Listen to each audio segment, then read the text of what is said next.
Final Fantasy review. I ranked Final Fantasy villains in terms of their strength, and I ranked Final Fantasy villains in terms of their character objectively, and then I did it personally. So I thought, hey, why not do a ranking of all Final Fantasy games? Now, as far as the ranking for Final Fantasy Heroes goes, I'm not sure if I'm still gonna do that. But as far as the ranking for Final Fantasy games, hey, let's do it. Should be fun, right? Now, when I was making this video, I thought about different ways to rank them. I quickly decided that I do not want to do a basic 1 to 10 kind of ranking. So I decided to go with the list ranking, with the, C tier, A tier, B tier, all that shit, right? Because I think it helps you, it's just better than 10 to 1 kind of ranking, so to say. And I tried to go really in depth with each game. I really tried to be like, oh, the story is 3 out of 5, but the characters are 5 out of 5 here. But I quickly decided that it's not gonna work, because at some point the ranks are kind of gonna be the same. So what I ended up going with is that I'm just gonna rant, and I'm gonna try to rank them how I think they should be, and yeah, hopefully it's gonna be fun.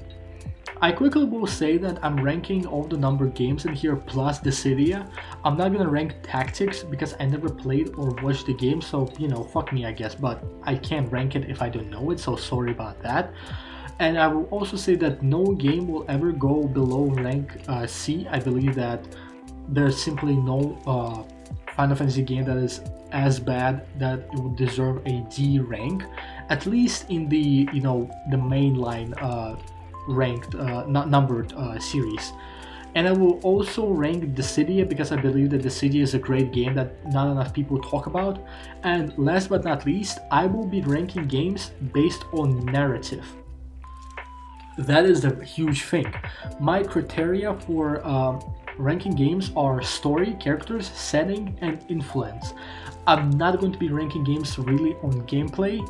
So with that being said, let us begin with the first rank, which is rank C. Now, as you can see, here's the rank C, and I'm gonna say it right now, my list might be controversial. You guys have very specific opinions, but here we go. At the bottom of the rank of the C tier, we have Final Fantasy III. Now, why is Final Fantasy III there? Because I believe that Final Fantasy III is the most forgettable one. Because, let's be honest, does anyone really remember Final Fantasy III?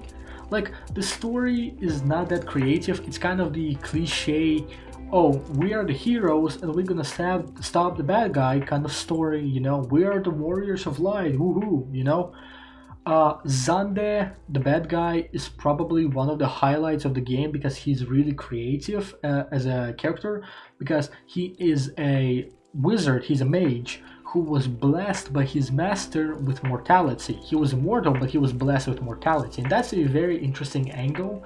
The angle of, oh, it was not a curse, it was a blessing, but this blessing ended up causing him to go insane, and he ended up stopping time in order to try and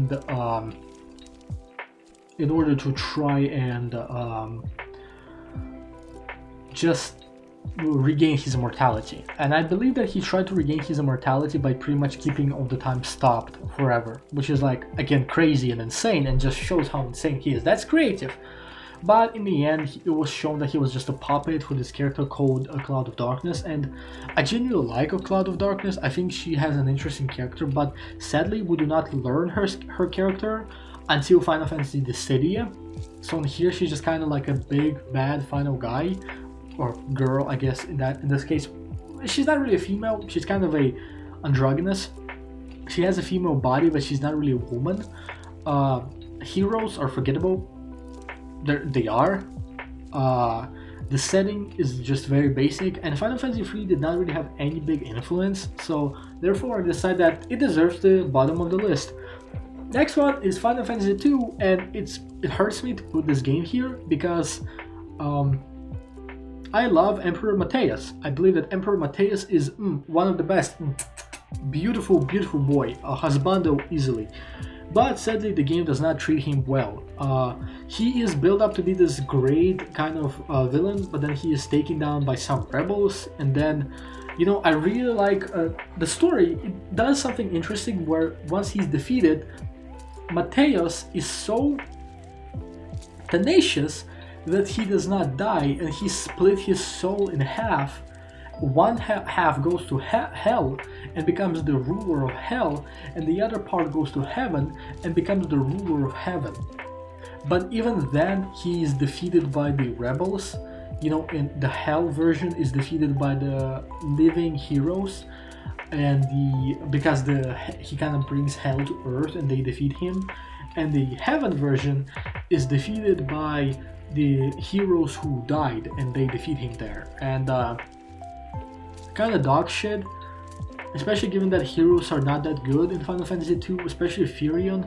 He's kind of dog shit, and the game just completely underuses Mateus in my opinion, especially since he's pretty much Chocolata of Final Fantasy. He's this bad guy who's bad just because he's bad. Like, he wants to rule people simply because he wants to rule people.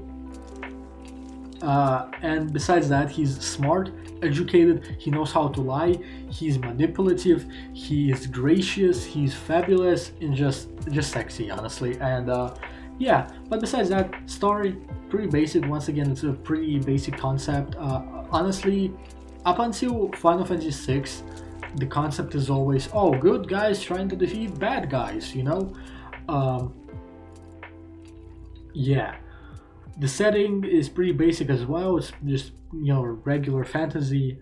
And influence, Final Fantasy II did not have any influence as well. So, that's why I have to put it down here. I wish that I did not have to do this, but I kind of do have to do this. I really hope that Final Fantasy II can get a remaster version where they just redo the story, give more credit to Mateus, make Firion and his gang better, and just, remake the game. I think this game deserves it. But yeah, the next game is Final Fantasy V. Now, Final Fantasy V is not a bad game, but it's not a great game. It's kind of average, where, once again, it's a standard formula of, oh, we're gonna go defeat the bad guys, or bad guy, I guess. That's it. Now, Exdeath, I personally like Exdeath because of how cartoony, stupid, villainous he is, and how amazing his final form is, and how strong he is by the end of the game.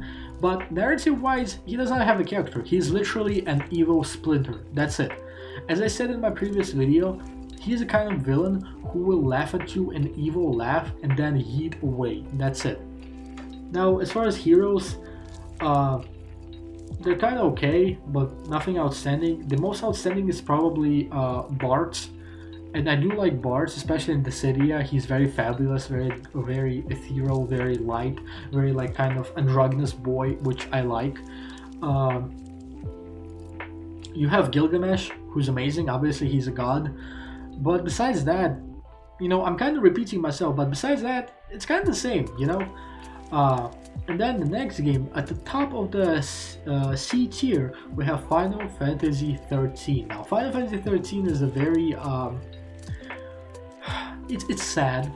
It's honestly sad because Final Fantasy XIII has a lot of potential. I believe that Final Fantasy XIII is by all means not a bad game. It's not a bad game, and I can see what they try to do.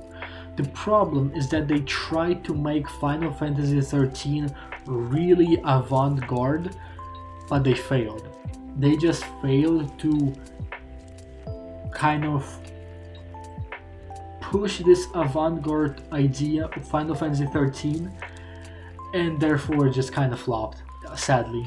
I actually kind of working on a video as to why I think Final Fantasy XIII is a perfect example of a failed avant-garde game.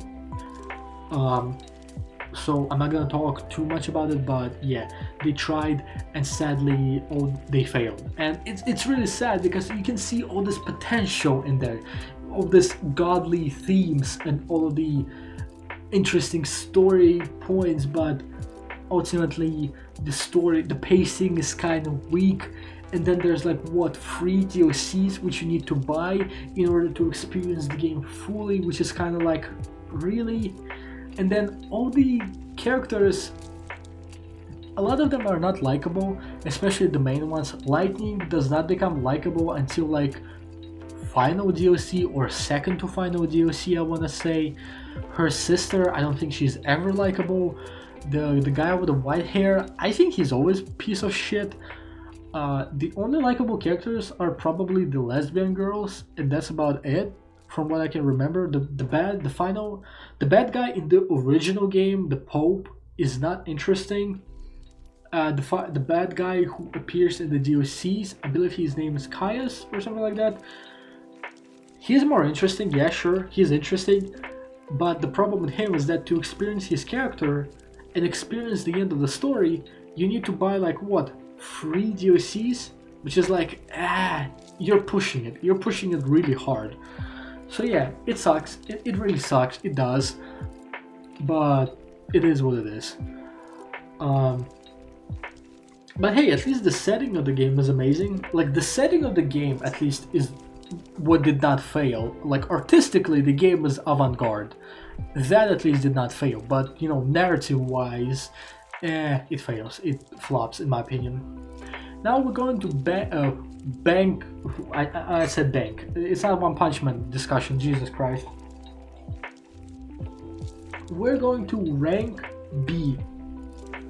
Now at the bottom we have Final Fantasy 15. Now Final Fantasy 15, a painful one. It just came out too early. It was not polished enough. The setting is interesting. I'm gonna say this: the first half of the game is actually amazing. The half of the part of the game where you can just travel, do shit, have fun is actually amazing. It's when the game tries to become serious and Noctis goes to sleep and then he comes back. That's when the game loses me in the players in general, in my opinion. The game kind of fails. It fails to be interesting. The companions are at least interesting, you know, but even though companions are interesting, Noctis, in my opinion, is never that interesting. He's just kind of a good guy who wants to do a good thing and wants a happy life, and he's kind of simpleton, but that's about it. Which is not bad, but it's not great, it's kind of okay. The bad guy, Arden, he's good, but I think that the game does not focus him too much. I appreciate Final Fantasy 15 for being ballsy in that it's the only Final Fantasy 15 which actually has a sad ending. And I'm not talking about Noctis dying, I'm talking about Arden. Arden dies, he fails to have his revenge on Bahamut, I believe his name was, and Bahamut wins. That is a sad ending.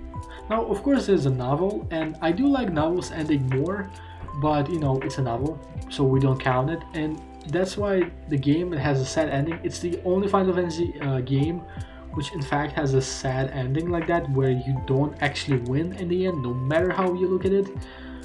It's ballsy, and that's all I can really praise Final Fantasy 15 with. So we're moving on to the next game, which is Final Fantasy 11.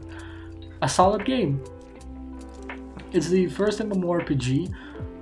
It was pretty okay. It was, in my opinion, a little bit too Eastern to be popular in West, but we're not talking about gameplay. Story-wise, it was decent.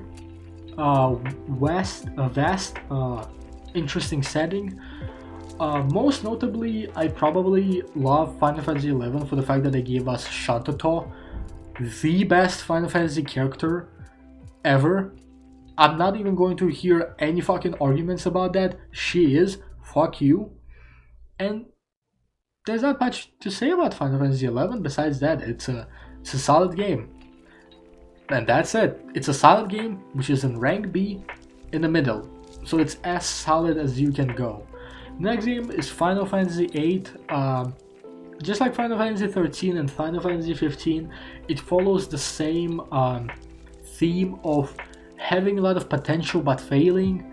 How the story could have been much. The reason why Final Fantasy VIII is here is can be summarized in one sentence, and that is, it could have been much deeper, but it wasn't. The story could have been much deeper, but it was not. It was not bad, but it could have been much deeper, and it did not ended up being much deeper. You know the whole theory of, oh, Ultimetse is I forgot her name, but Ultimetse used to be this girl, the lover of Squall, and then after she lost all her friends and Squall, she went mad. And honestly, let's be real, this theory is probably correct because there's a lot of things pointing to it in the story, but they did not go through with it ever, and kind of sucks. The highlight of the game is probably, Ultimate is still great. She's still solid. Squall is amazing, in my opinion, because he's one of the few Final Fantasy characters of a Final Fantasy protagonist who starts out as a whiny little emo brat bitch, but he actually develops into a solid character, a solid, good character. You have three of those in Final Fantasy series. It's Lightning, Cloud, and Squall. They all kind of start out as weak pieces of shit, but then they develop into better characters. With Lightning being the weakest one, her change is kind of like abrupt and kind of like eh. In the middle, I would say is Cloud. He changes, but not too much. He kind of starts out as a cool guy, but then he stops being cool. But then he kind of is cool once again. In Crisis Core, you see him as more childish, but And Squall is the one who starts out as a bitch and believably changes into a better character. Kind of like Jolene from JoJo, you know what I'm saying? So yeah, he's solid, Ultimate is solid, but everything besides that is...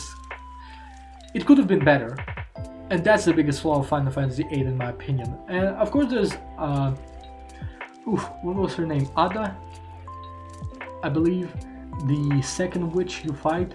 The one who's just purely evil. Yeah, she's hot, she's amazing, I'm biased, I want her to punch me. And now we're moving to the next game, which is Final Fantasy 1.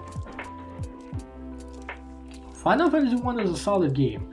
Now, story and characters are a little bit simple. Sure, Garland and Warrior of Light, they kind of get elaborated more in Dissidia, but that's Dissidia, not Final Fantasy 1.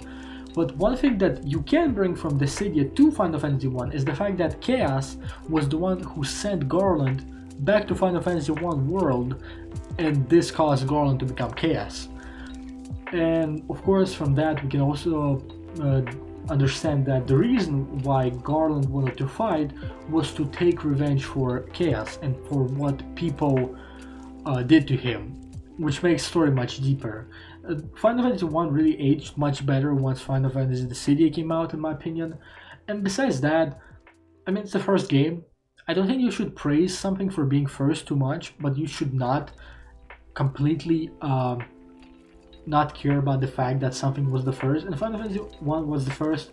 It was a solid first game, and that's why I believe it deserves rank B, because it was very solid. I said solid a lot. But anyhow, now we move on to rank A. In rank A we have Final Fantasy X. I'm gonna say it again, but it's a solid game. Tidus could have been better. He's kind of whiny, kind of character. I do think that he comes around a lot at the end of the game. Jet, I think, is much better. He's much cooler, and I'm not a social justice warrior. I don't like that shit, but truth be told, Jet is an amazing commentary on toxic masculinity. When you look at his character, you know how he was a drunk asshole who had a hard time with dealing with his emotions, but then he kind of got over it as he met his friends and traveled with them. So it's good shit, and it's a really artistic kind of game. It does not go into artistic field too much, but just enough, in my opinion. There's not much else to say about it, so we're gonna move on to the next game, which is Final Fantasy IV. It's very clear why this game is here, in my opinion. The clear highlights of Final Fantasy IV are Golbez and Cecil. Now, Cecil is a great character up until he becomes Paladin. After he becomes Paladin, complexity of his character drops, in my opinion. It does not disappear, but it's kind of like, oh, his character arc is complete. His inner battles are done, because he had these inner issues as to, should I follow orders or should I follow my emotions? What should I be? Should I be a good warrior? Should I be a good person? And when he becomes Paladin, those kind of disappear, and the complexity of his character, boom, gone. But it does not change that he's great. And you have Golbez, who was mind controlled, and at first you can say that, oh, he was mind controlled, that kind of sucks. But not really, because especially since after that in the city you learn how he deals with his grief of being mind controlled, but that's for the city. Besides that, Golbez is still a great character, because you kind of see this.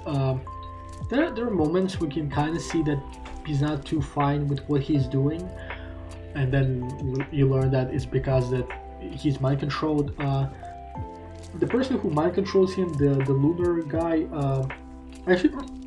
excuse me, I actually forgot his name, but he's cool, at least.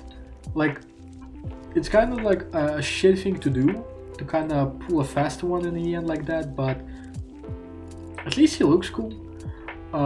Next game is Final Fantasy XII, and Final Fantasy XII aged a lot. People disliked it really heavily because of its gameplay, but we're not talking about gameplay here, we're talking about story. In my opinion, Final Fantasy XII has a good story. Now, Vaughn is of course a piece of shit, but we're not gonna talk about him, because the true stars of Final Fantasy XII are... I probably should look their names up, because now I don't remember their names. You know what? I'm gonna go Google right now. Improvisation. That's what this channel is all about. Hell yeah. Oh my god. I'm so sorry. Gobreth. That's his name. And Vayne.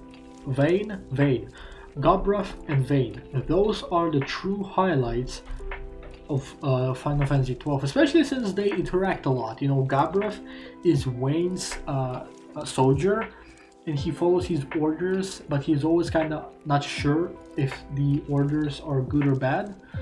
And then, for the story, he understands that Vayne is not good, and I'm pretty sure that in the end he does help Vaughn and the main gang to take down Vayne with his own life. And Vayne himself is a great character. Vayne is kind of like Mateus, but with more reason as to what he is doing, Pretty much the reason why he tries to be this tyrant who's trying to control everyone is because he believes that primordials should not rule over people and that people should rule over people. And he believes that he is the best person. He's the person who's qualified to rule people the most. And the reason why he's amazing is because it's not like he's a super mage or fighter. No.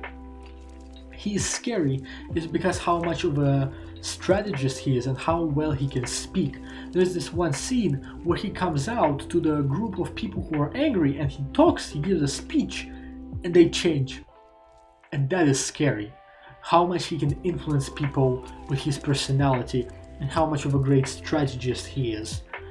But that being said, I did not like the final part where he was transformed into a super final boss form. I thought that it was kind of cheap, but hey, it was cool, I guess. And also, he did kind of win in the end, where he did ultimately took control away from gods, or primordials, I guess I should say. So that was cool. There was kind of this ending where it's like the bad guy kind of loses, but kind of not at the same time. If you watch my My Hero Academia video, you should know that this is what I suggested My Hero Academia should do in the end, but it's not My Hero Academia discussion video now, is it? And the top game in the A tier is Final Fantasy IX. It's a classic, beautiful game, beautiful characters. You have the Black Mage, who at first seems like not really a character because he doesn't really have personality, but then you learn that Black Mage not having personality is the personality that he needs. And I'm not gonna go too much, but the duality between Black Mages and Kuja is just heartbreakingly beautiful. There's Kuja, who is just amazing. Possibly the best, second best written villain after Kefka.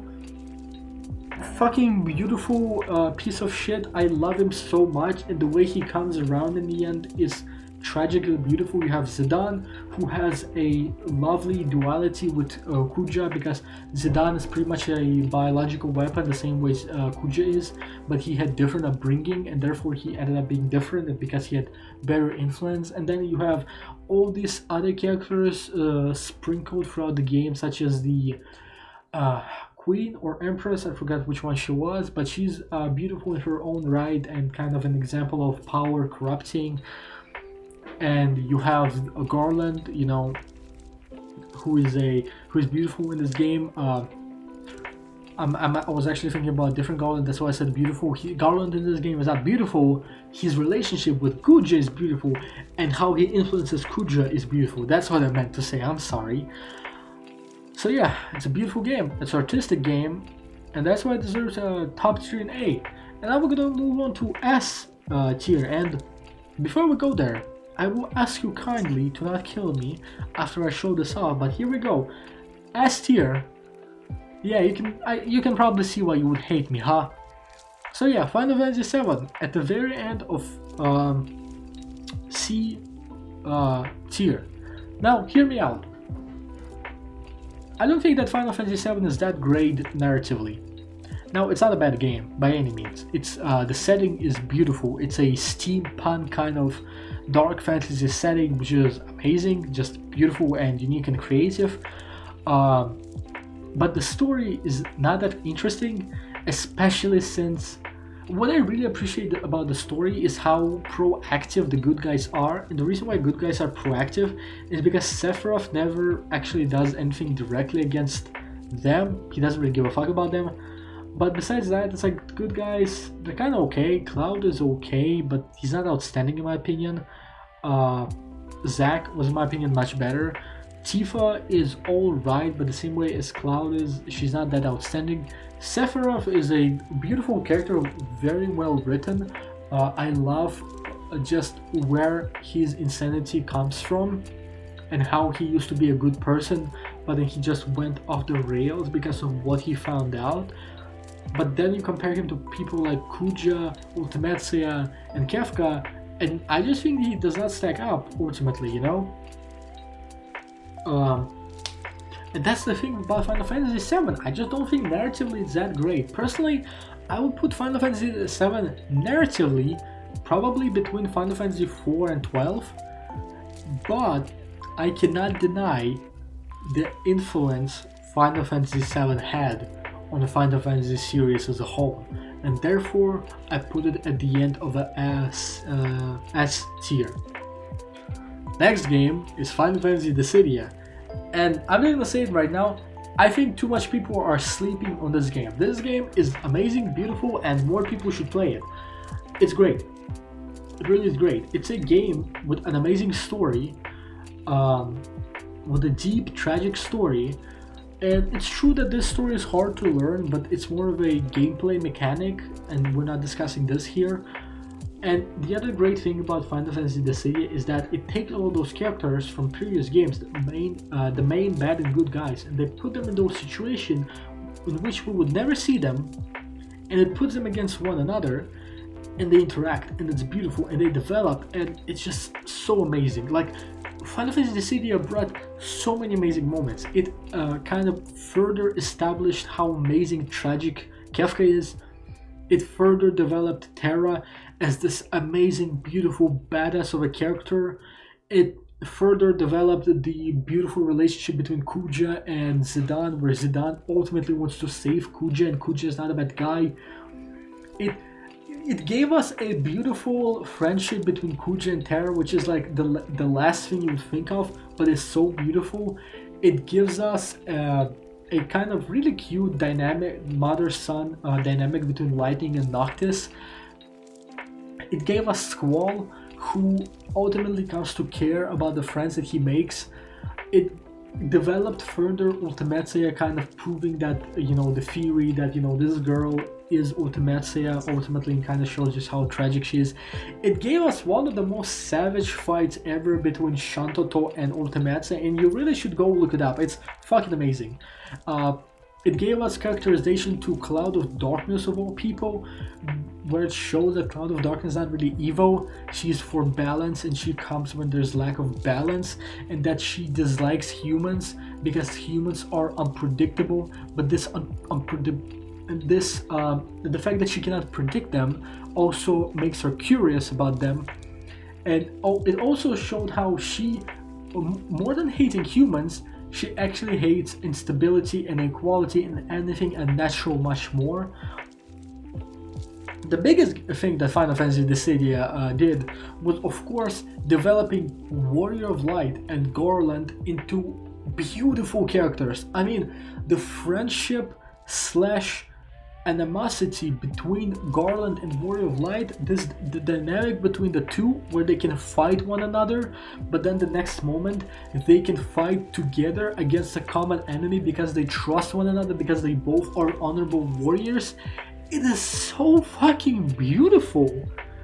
It just shows just how deep Garland is and just how deep Warrior of Light is. Warrior of Light is not your basic good guy. He actually has depth and like he's good, but he's not beyond reason. And one of the best part in Final Fantasy Dissidia NT is when, you know, there's a common threat, and you know, Warrior of Light talk with the leader of the bad guys, so to say, and they contact the leader of the good guys, and she does not believe him. She's like, oh, you're trying to corrupt my heroes. And Warrior of Light is like dead ass, calls her out and is like, yo, it's not time for this shit. And it just shows how level-headed he is and how amazing it is. And Garland, of course, Garland is type of person who he would rather lose to a worthy opponent as opposed to winning by cheating. And that is amazing. And of course the games gives you more, you know, Golbez. The beautiful thing with Golbez that it does is that it shows that Golbez is willing to be a villain so heroes can become stronger by fighting him. And he ultimately also kind of plays for the heroes because he kind of creates a situation where they would win, and that is amazing. You have Jet and Tidus, their relationship solidify, you know, they finally get to talk and kind of solidify their father-son dynamic. And in Final Fantasy NT, they refuse to fight because they're like, we're not gonna fight anymore, you know. You have Gobreth, who has a very tragic end, sadly. You have Shantoto, who's just amazing. And Final Fantasy Dissidia has an amazing story, unique setting, and it's packed full of character moments and character development. What else can you want from the game? Next one is Final Fantasy XIV. With the latest Shadowbringer DLC, expansion I mean, about which I will not talk to not spoil, but with the latest expansion, which really solidifies Final Fantasy XIV as a Final Fantasy game with how avant-garde and amazing it was, just play this game. Just play this game. It's packed full of different, like the setting is amazing. You have all of this different land. It's so diverse and different. The people are diverse and different. The characters are beautiful and different. Of course it has its flaws, but when you look at how much passion and time and care went into this game, I mean, it's amazing. It's amazing. It has those beautiful tragic moments. It has the silly moments. It has the badass moments, the beautiful, the cute, the sweet. The latest event which we had was so heartwarming. So yeah, just go play this game. This game has a free trial, so just go try it. You will love it. I promise this. And the last game, not surprisingly, is Final Fantasy VI. The best Final Fantasy game for my money. It just has everything. Creative, avant-garde, beautiful artistic steampunk setting, check. Creative, amazing characters who are not good from the get-go, who are actually kind of like broken characters who come together and find their strength as they travel together, check. Terra, one of the best characters ever, the mother of the motherless, check. Kefka, possibly the best written villain in Final Fantasy, and one of the best written villains in all of games, with the best theme ever in existence. A character who is tragic yet not redeemable. Check. This game has everything, from the deep storytelling to amazing character moments to just everything. Scenery, like honestly, after Final Fantasy VII Remake, Square Enix, make Final Fantasy VI Remake. Just fucking do it. Stop being a bunch of fucking pussies and give a game that deserves a remake a proper remake. Do it. People will buy it so fucking much. People will just fucking bite your fucking hands off to get this game. Like, I cannot stress out enough. I know that I'm not giving a lot of reasons as to why this game is so amazing, but this game is amazing because of all the reasons. Everything, the story, the characters, the setting, the music, everything. And not to shit on anyone, but unlike Final Fantasy VII, this game at least has solid gameplay. Am I right? But yeah, I hope you enjoyed this video. I learned that my videos are better when I do not script them, when I kind of try to go off on my own. So yeah, I hope you enjoyed this. I hope this was fun. And if it wasn't, well, I'm sorry, but you can disagree in the comments. Am I right? Stay safe, don't die, and remember that asses are better than tits. See ya.